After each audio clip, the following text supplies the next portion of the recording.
모두를 위한 경제교육을 원스톱으로 제공합니다. 경제정책 브리핑실 코너. 오늘도 권혁준 경제평론가님과 함께합니다. 평론가님 어서 오세요. 네, 안녕하십니까. 네, 이번에 국토교통부가 관리비가 올라서 힘들어하는 서민들 경제적 부담을 덜어주겠다고 해서 관리비 사각지대 해소 및 투명화를 위한 개선 방안을 마련했죠. 네. 어떤 내용인가요? 네, 맞습니다. 그 관리비가 계속 오르잖아요. 근데 이제 관리비 이제는 관리비를 관리하는 게 투명하지 못하다 보니까 이것에 대해서 이제 개선 방안을 내놓게 됐다라고 보시면 되겠는데 일단 우리나라의 그 공동주택이라고 얘기할 수 있는 이제 아파트, 뭐 다세대, 연립주택 이런 걸 이게 공동주택인데요.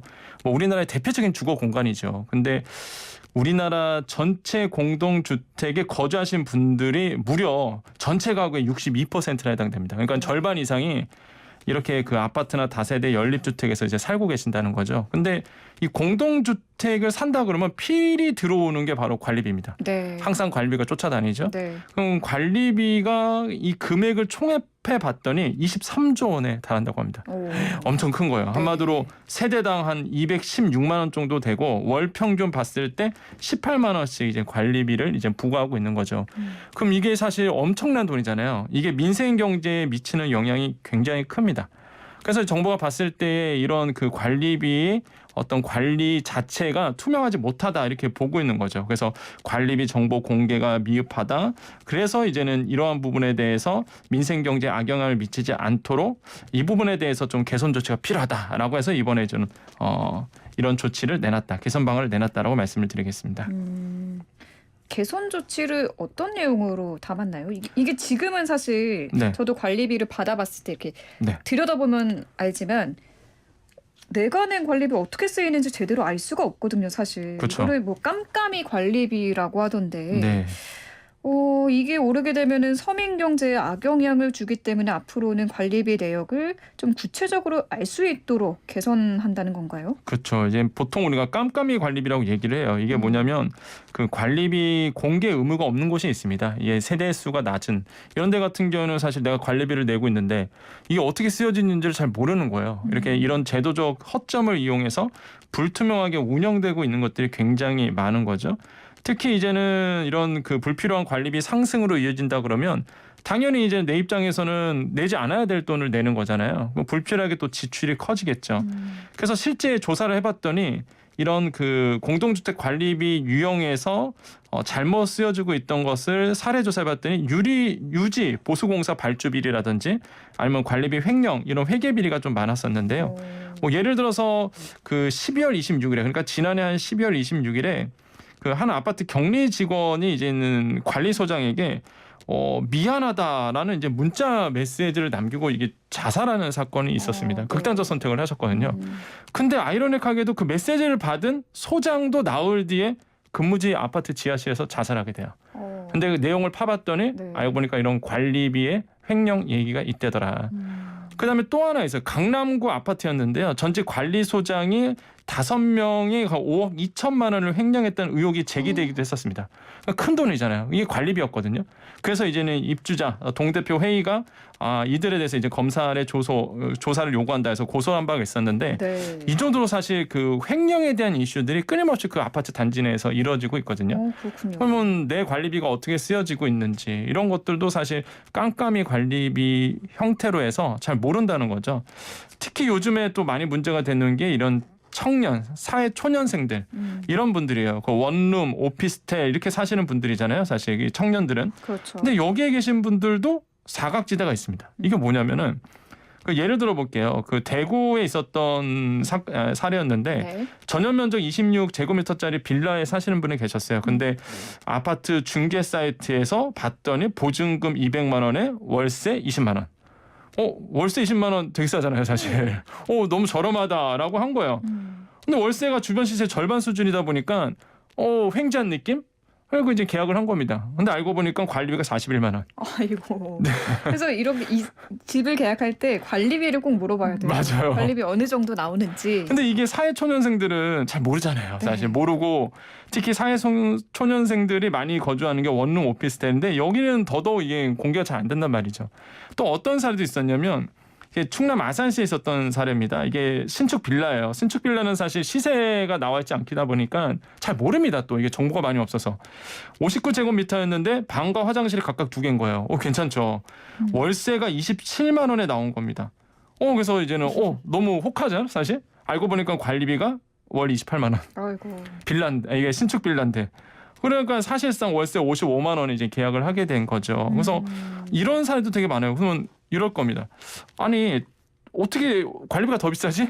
그렇잖아요. 네. 예, 어떻게 관리비가 더 비싸지라고 봤을 텐데 이 두 사례를 보면은 특징이 있어요. 월세가 30만 원 이하라는 겁니다. 그러니까 딱 보면 이제는 어느 정도 부동산에 관심 있는 분들은 알아요. 바로 그 전월세 신고제 때문에 그렇습니다. 이게 임대차 3법 중에 하나가 전월세 신고제인데 네. 이게 월세 30만 원 또는 보증금 6천만 원이 넘어가는 전월세 거래는요 정부에 신고하게끔 되어 있습니다. 이게 작년 6월부터 이제 시행이 돼가고 있고요. 네. 물론 뭐 유예 기간도 있었지만은 지금 이제 시행되고 있는데 문제는 이제는 집주인들이 이제 꼼수를 부리는 거죠. 한마디로 이제는 월세를 30만 원 미만으로 내리면 사실 본인 입장에서는 손해잖아요. 그럼 뭔가 다른 걸로 보충을 해야 돼요. 네. 딱 보니까 관리비인 거예요. 그래갖고 이제 월세는 30만 원 이하로 내리고 대신에 내가 못 받은 거를 관리비를 높여서 이렇게 받는 우려스러운 게 예상이 됐었는데 실제 지금 필드에서도 이렇게 좀 이루어지고 있거든요. 이런 부분이 사실 있다는 거죠. 그러니까 정보력이 약한 이런 사회 초년생들은 아까 정말 앵커님께서 정확히 말씀하셨는데 관리비 이거 잘 개념 없거든요. 네. 그러니까 월세 낮다 그러면 좋다라고 하시는데 이런 거를 이제는 노려서 아주 좀 꼼수죠. 그러니까 월세가 30만 원 미만이면은 의심을 한번 해봐야겠네요. 그렇죠. 그러니까 시세보다 낮다라고 보면 네. 그 30만 원이 30만 원 이하인데 시세가 다 그 정도면 상관이 없는데요. 그렇죠. 보니까 다른 시세가 그보다 뭐 2배수 아니면 1.5배수인데 여기만 낮아. 그럼 이제 관리비를 꼭 물어보셔야죠. 이게 어떻게 된 건지. 그러면은 아마 좀 좋은 월세를 구하지 않을까라고 볼 수 있겠고, 네. 그러니까 이런 사례가 너무 많은 거예요. 그래서 정부가 야 이러면 안 돼. 이러면서 이제 좀 정보를 투명하게 하자. 관리비의 내역이라든지 관리비를 운영하고 있는 거라든지 이런 정보들을 이제 국민의 알 권리 차원에서 보장을 강화하고자 이런 제도 개선 방안을 이제 나왔다는 거죠. 그래서 적절한 타이밍에 적절한 내용이 좀 나오지 않았나 이렇게 생각을 해봅니다. 그래서 이번에 내놓은 개선 대책이 구체적으로 어떤 내용인가요? 일단 관리비 공개 확대 및 검증 강화 부분인데요. 그러니까 이런 겁니다. 관리비를 공개한다 했을 때 현행은요. 100세대 이상만 그 관리비 공개를 하도록 돼 있어요. 그러면은 50세대 이상인 분들은 그러니까 한마디로 나홀로 아파트 같은 케이스죠. 나홀로 아파트 같은 경우는 사실 50세대 같은 경우에는 공개를 안 하거든요. 그래서 이번에 개선이 됐습니다. 50세대 이상도 50세대 이상부터가 이 관리비를 공개하도록. 그러면 좀 더 이제 투명해지겠죠. 그럼 관리비를 근데 공개한다라는 게 세부 내역을 그렇죠. 구체적으로 공개를 하겠다라는 거죠. 그렇죠. 세부 내역을 공개해서 내 관리비가 어떻게 쓰여지고 있는지 그리고 어떤 내역이 있는지를 실제 이제 볼 수가 있는 거죠. 그래서 이렇게 의무 공개 대상이라고 보시면 되겠고요. 네. 그렇게 의무 공개를 통해서 세입자들이 좀 볼 수 있도록 하는 부분. 그 다음에 이제 공동주택 관리 정보 시스템이라 해서 K파트라고 있어요. 이 업계도 의무 공개 대상도요. 실제 현행 같은 경우는 150세대 이상만 되어 있는데 이게 100세대 이상으로 이제 확대하기로 했습니다. 한마디로 이제는 관리비의 투명성을 좀 제고하고자 하는 거죠. 그래서 알 권리를 보장하고자 하는 건데 공동주택 관리 정보 시스템 들어가시면 사실 모든 게 다 나와 있거든요. 그래서 이런 것도 의무 공시 대상으로 의무 공개 대상으로 이제 바뀐다는 부분도 이제 보시면 되겠고 또 한 가지 회계 작성 및 이제 보강 공개도 있는데 이 부분 같은 경우에도 현행은요 150세대 이상만 되어 있습니다. 근데 개선은 50세대 이상부터 50세대 이상부터 이게 회계장부 작성을 하도록 이제 개선하기로 했기 때문에 이런 것을 본다 그러면 확실히 이제는 뭐 관리비가 내가 낸 관리비가 어떻게 쓰여질지 어떻게 운영될지도 이제 볼 수 있을 것 같고 또 한 가지 조금 눈에 띄는 게 이런 겁니다. 그 관리 정보 데이터요. 그러니까 아까 말씀드렸던 공동주택 관리 정보 시스템이라고 있거든요. 이거를 이제는 그 뭐 네이버나 KB라든지 뭐 여러 가지 이제 포털 이런 부동산 정보 관련 포털 앱의 공개 범위를 좀 확대하기로 했어요. 그러면 이제는 조금 더 접근성이 편해지겠죠. 확실히. 그래서 이런 점도 하는 걸 보면은 뭐 국토부가 굉장히 좀 많이 바뀐 느낌 들어요. 그러니까 서민 경제를 좀 이해하는 이런 뉘앙스가 많이 느껴지거든요. 사실 요즘에 나오는 정책들이 굉장히 뭐랄까요? 서민 경제를 좀 이해하고 있는 정책들이 좀 나오고 있다? 이런 어떤 느낌을 많이 받습니다. 좀 더 그래서 섬세해지고 약간 그렇죠. 구체적으로 좀 깊숙이 들어온 것 같아요. 정책들이. 이게 대표적인 그 어록이 있었어요. 사실 원희룡 장관이 어록이 있었는데 네, 뭔가- 그게 뭐냐면 네. 그게 이제 집값을 더 떨어뜨려야 된다라는 이제 발표를 했단 말이죠. 그때 이제 나왔던 게 야, 지금 뭐 50% 올라갔고 이미 50% 올랐는데 6% 이제 떨어졌다. 이건 폭락이 아니다. 이거를 말하자마자 막 지금 뭐 서민 경제에서는 엄청난 호응을 얻고 있어요. 사실 그 아직- 말 한마디에.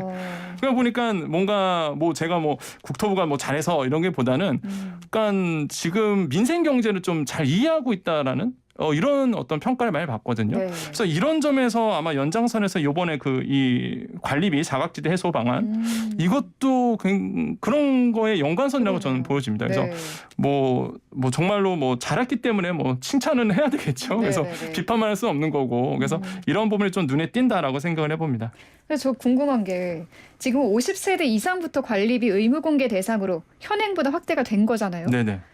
근데 전 세대 그냥 나홀로 아파트, 50세대 미만 아파트들도 이거를 뭐 의무 공개 대상으로 하면 안 되나요? 왜 아니, 50세대 이상부터 하는 건지. 이게 50세대 이상 그러니까 의무 공개잖아요. 네. 사실 의무 공개 같은 경우는 무조건 관리 내역을 다 공개를 해야 됩니다. 네. 근데 사실 이거를 관리한다는 것 자체가 사실 쉽지만은 않아요. 그러니까 대단지 같은 경우에는 이제 뭐 입주자 회의라든지 아니면은 뭐 관리 주체들이 있기 때문에 회계장부라든지 이런 것을 비치하면서 진행이 되는데 사실 나홀로 아파트도 이제 영세한 나홀로 아파트 같은 경우에는 관리 주체가 모호하거든요, 사실. 그러다 보니까 오히려 이게 비용이 더 증가되고 그러다 보니까 이런 문제 그럴 수 때문에 있겠네요. 사실 지금 현행법은 이렇게 나와 있습니다. 그래서 이번에 좀 적절한 타이밍에 조금 더 규제를 해준 것이 아닌가 좀 생각을 해봅니다. 네. 네, 앞에서 이 원룸이나 오피스텔, 청년이나 사회 초년생들이 많이 살고 있는 이런 곳에 대해서는 더더욱 관리비 공개가 안 된다고 말씀해 주셨는데 네, 여기에 대한 대책도 이번에 나왔나요? 예, 나왔습니다. 이게 그 원룸 다가구 같은 경우에는 사실 관리비 공개 의무가 없는 원룸 그다음에 50세대 미만의 소규모 주택인데 여기 같은 경우에는 관리비 정보 제공을 이제 확대하기로 했는데 어떻게 확대하냐면 주택 임대차 표준계약서에 관리비 이제 항목을 반영하고자 이렇게 했습니다. 그래서 이제는 표준계약서의 관리비 항목을 반영하게 되면 자연스럽게 이제는 그 계약을 할 때 우리가 알 수 있잖아요. 이런 점이 좀 현실화됐다라고 좀 생각을 해보겠습니다. 알겠습니다. 오늘 말씀 여기까지 듣겠습니다. 감사합니다. 네, 감사합니다. 네, 지금까지 권혁준 경제평론가와 함께했습니다.